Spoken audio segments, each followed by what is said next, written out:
As local communities across the nation prepare for a second wave of mass demonstrations this weekend, known as No King's Day 2, organizers are expecting millions to take to the streets. In the meantime, questions are growing about the movement's true motivations and funding. Mr. Secretary, in an exclusive interview with Spotlight on Maryland, U.S. Transportation Secretary Sean Duffy warned that this weekend's protests could turn volatile if radical elements like Antifa get involved. This weekend, there will be the No Kings protests that will be sparking up here locally in Maryland, as well as the rest of the country. Are you concerned that groups like Antifa may be embedding themselves into some of these protests? And if so, are you worried about the political temperature rising because of these groups? So I'm all about free speech. I'm all about protests. It's the great American way. I am concerned about who is funding this, who's paying for it, who's organizing it. I am concerned about Antifa infiltrating and participating in the protests. And when you talk about the temperature, again, this I believe would have been Charlie Kirk's 32nd birthday. And again, he was shot because in America, we don't do that. In a democracy, you debate, you argue, but you don't pick up sticks and rocks and guns and kill each other.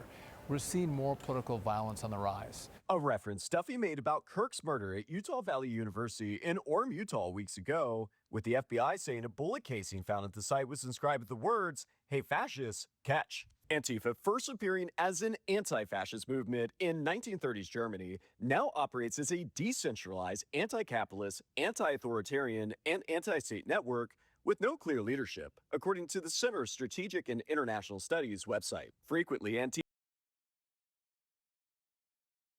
from Rome, seen days after protests. Antifa is not like the ACLU, doesn't have a big national headquarters or something. Scott Walter, president of the nonprofit watchdog group, the Capital Research Center, says his organization has been following special interest funding, including for radicalized and extremist groups, for decades. The way the radical left works is anything that brings people into the streets, they jump on the bandwagon. The official website for No Kings insists the movement is committed to nonviolence. But in June, No Kings! No Kings! Demonstrations over President Trump's deportation policies exploded into riots in downtown Los Angeles, causing damage, arrests, and days of civil unrest. While protests were active before the last No Kings Day in LA, police said in a press release that 38 people were arrested for a variety of charges. Soon after, in September, President Trump declared Antifa a domestic terror group. Radicals associated with the domestic terror group Antifa that you've heard a lot about lately, and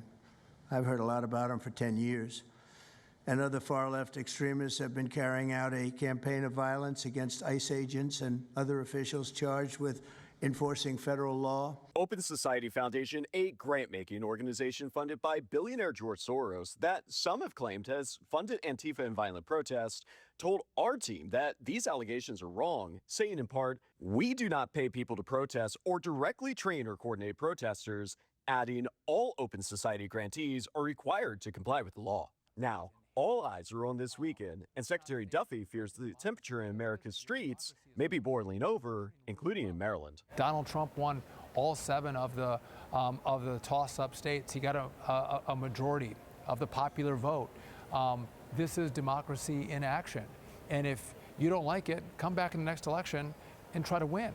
But stop with the heightened language, because people are taking that to heart and they're picking up guns and they're doing really nasty, destructive things. And so I think that's going to play out this weekend with the No Kings protest. Again, we don't have a king, we had an election, and Donald Trump crushed the election, he won. So enough with your mischaracterization of who we are as a country and how Donald Trump actually came to power. Our team will follow protests closely this weekend throughout Maryland and nationally. I'm Gary Collins with Spotlight on Maryland. Spotlight on Maryland reached out to organizers of the No Kings protest for comment. So far, they have not heard back. The No Kings protest is set to happen here at the Capitol Saturday. Governor Greg Abbott says he's deploying the National Guard and DPS personnel to help deter any potential violence. However, protest organizers are pushing back, saying they've urged participants to protest peacefully. We will not be silenced. If we stop exercising our rights, our First Amendment freedom of speech, out of fear, we forfeit our power in advance. Ahead of a No Kings protest planned for Saturday in Austin, Governor Greg Abbott is taking action. In a post, he announced he's deploying both the Texas Department of Public Safety and the Texas National Guard to the capital city. He says, quote, Texas will not tolerate chaos. Anyone destroying property or committing acts of violence will be swiftly arrested. Under state law, the governor can deploy the Texas Guard to help maintain public order and protect private property if there's a credible concern about unrest. Retired Major General Bo Young says the Guard will be deployed as backup, ready to move in if local authorities need them. Soldiers, I would not expect anything other than them to provide a professional and sort of calming environment for the protests to occur. The national organizers of the No Kings protests say their core principle is nonviolence, committing to peaceful, lawful action at every event. They might try to paint this weekend's events as something dangerous to our society. But the reality is there is nothing unlawful or unsafe about organizing and attending peaceful protests. In response to the governor's announcement, Austin police released a statement saying they fully support and uphold the community's constitutional right to peacefully assemble. They add, we will work as needed with our law enforcement partners to support public safety and ensure events remain peaceful and orderly. In this country, everyone is entitled to their beliefs and to act on them lawfully without fear of punishment, no matter what the government in power happens to think of those beliefs. Now, Governor Abbott hasn't said whether he plans on deploying the National Guard to other Texas cities where protests are planned, but the protest here in Austin is set to get started at the state capitol at 2 p.m. Saturday. Reporting live in Austin, Farrah Walton, CBS Austin News.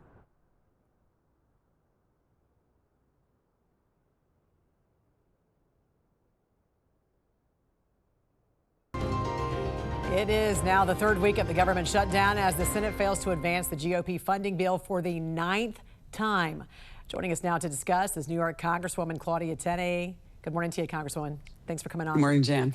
You know, a lot of lawmakers on Capitol Hill believe that Democrats purposely keeping the government shut down because of the No Kings rallies planned for this weekend. What are you hearing? Does that mean they're going to open it back up after the weekend? I mean, that's what we hear. I think it's a foolish decision. I mean, there's even evidence that some of the Democrats are trying to make this such a big deal that they think it's going to influence the decisions that have been made, and the fact that we have come to a huge compromise to put forward a continuing resolution at Biden level funding. I mean, this is not funding that was created by Democrat or by Republicans. This is Democrat funding that the Democrats have voted on numerous times. You know, and there's been evidence that the Democrats have reached out to organizations that are in the protest industry. You know, they bring paid protesters in, and they've rejected it because it's absurd. You know, the so-called No Kings rally. I mean, let's think about this. What does a king do? They issue edicts. They take away your freedom. And how ironic. What are we doing here? President Trump is actually taken a lot of these needless regulations, whether it's EPA under our great new leader, Lee Zeldin, and others, and given more freedom to Americans, to businesses, so that we can thrive. So what President Trump is doing is the opposite of what a king would do. And the Democrats said nothing in 4 years of the imperial presidency of Joe Biden, mostly under an auto pen. But all the rights taken away from people, cracking down on free speech, trying to interfere with social media and that is what a king does. Trump is doing the opposite. I mean, they're talking about free speech. We're talking about unnecessary regulations, making a more competitive marketplace. That's what freedom is about. That's what our country stands for. Yet they bring in Antifa, and they're celebrating socialists like Zoran Mandami, who are about authoritarianism and restricting the rights of Americans, opposite of what our founders envisioned. And how about what happened yesterday when they were demanding and chanting, some of the Congress members there, for Mike Johnson to swear in Adelita Grijalva from Arizona, swear her in as a congresswoman, yet they want to keep the government closed? Yeah, I mean, this is absurd. It's more performance art, and I think they look kind of silly. Not quite as silly as the, aging hippies riding into an ICE protest nude and on bicycles. I don't know who sat around in a in a group chat and thought of that terrible idea, but that's not persuasive.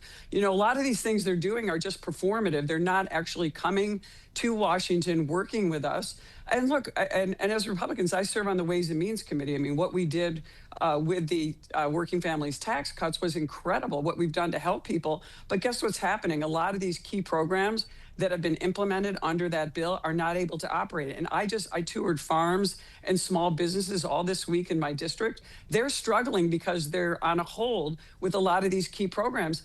And you know what, Jan, I have the #5 dairy district in the entire Northeast. I also have the number 1 ag district in the Northeast. And this is hurting our farmers. It's hurting our business owners.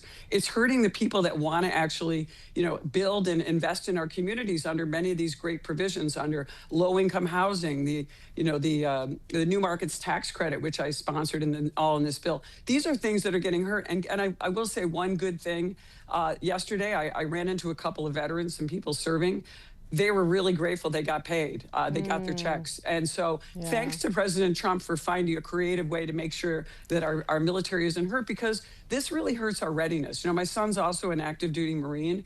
This hurts our readiness. This is a signal to our allies that we're not serious, that we're not going to continue to make sure that we provide the very best for our defense and for our security. And this undermines all of that. And yet Chuck Schumer and Hakeem Jeffries, who, by the way, both from New York City, both from New York State, both served in the New York State legislature, I think their leadership is showing that they're very poor and they're setting a very bad tone and weakness for the Democrats going forward. And how long can we sustain this? As you said, thank goodness that we were able to get our service members paid, but that was this time. What about next time? And what do you say to those dairy farmers and those egg farmers in your state?